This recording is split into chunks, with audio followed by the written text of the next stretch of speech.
সকালের নাস্তা নিয়ে আর টেনশন করতে হবে না। এভাবে খুব সহজেই স্কুলের টিফিন, সকালের নাস্তা বা অফিসের লাঞ্চ বানিয়ে দিতে পারেন। তো আজকে আমি দুটো রেসিপি শেয়ার করব। দুটো রেসিপি কিন্তু অনেক বেশি গুরুত্বপূর্ণ। তো এখানে আমি 2 কাপ দুধের সাথে আমি কর্নফ্লাওয়ার দিয়েছি 2 টেবিল চামচ, চিনি দিয়েছি 2 টেবিল চামচ আর 3টা ডিম দিয়েছি। দিয়ে ভালো করে ফেটিয়ে নেওয়ার পর 1 পিস পাউরুটি দিয়ে দিলাম। আর এই নাস্তাটা বানাতে কিন্তু খুব বেশি সময় লাগে না, মাত্র 10 থেকে 15 মিনিট হাতে থাকলেই বানিয়ে নিতে পারবেন। তো এখন আমি টমেটো সস দেওয়ার পরে এখানে দিয়ে দেবো হচ্ছে নাচ্চা সেমাই। হ্যাঁ, ঠিকই শুনছেন, নাচ্চা সেমাই দিয়ে আজকে আমি এই রেসিপিটা শেয়ার করব। তো দেখতেই পাচ্ছেন নাচ্চা সেমাইটা দেওয়ার পরে আমি যে মিশ্রণটা রেডি করে রেখে দিয়েছিলাম সেটা আমি দিয়ে দিলাম।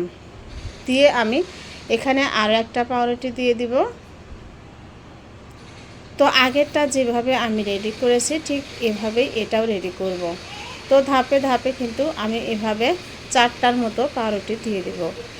এখানে আমি নাচ্চা সেমাইটা দিয়ে দিলাম। আপনারা কিন্তু এখানে যে কোনো পছন্দের জিনিস দিতে পারেন, তবে নাচ্চা সেমাই দিয়ে এই রেসিপিটা বানানোর পর আমার বাসার কিন্তু সবাই অনেক বেশি পছন্দ করেছে আর খেতে নাকি খুবই ভালো হয়েছিল। বাচ্চারা যেহেতু পছন্দ করেছে তাহলে তো বুঝতেই পারছেন খেতে তো মজা অবশ্যই হবে।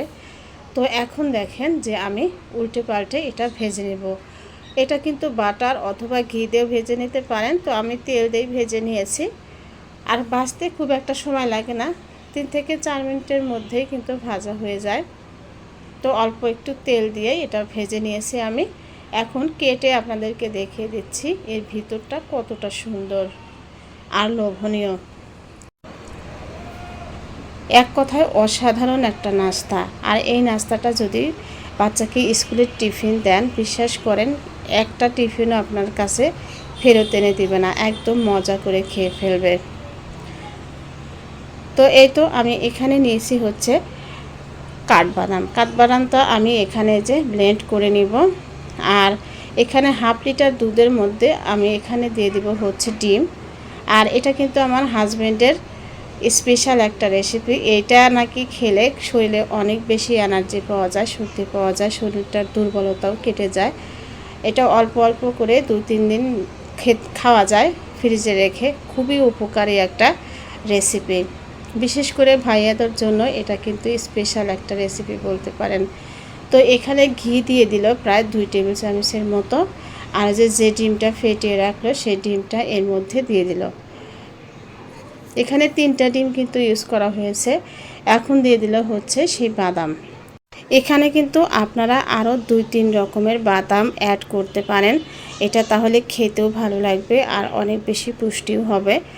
তো এখন দেখেন এখানে দিয়ে দিল হচ্ছে মধু। তো মধুটা দিলে অনেক বেশি হেলদি হয়। আর মধু খুব বেশি করে মিষ্টি করে দেয়নি, অল্প পরিমাণে দিয়েছে। তো আপনারা যদি মিষ্টি পছন্দ করেন চিনিও দিতে পারেন, তবে হেলদি খাবারে চিনি না দেওয়াই ভালো। আর খেতেও কিন্তু অসাধারণ লাগে।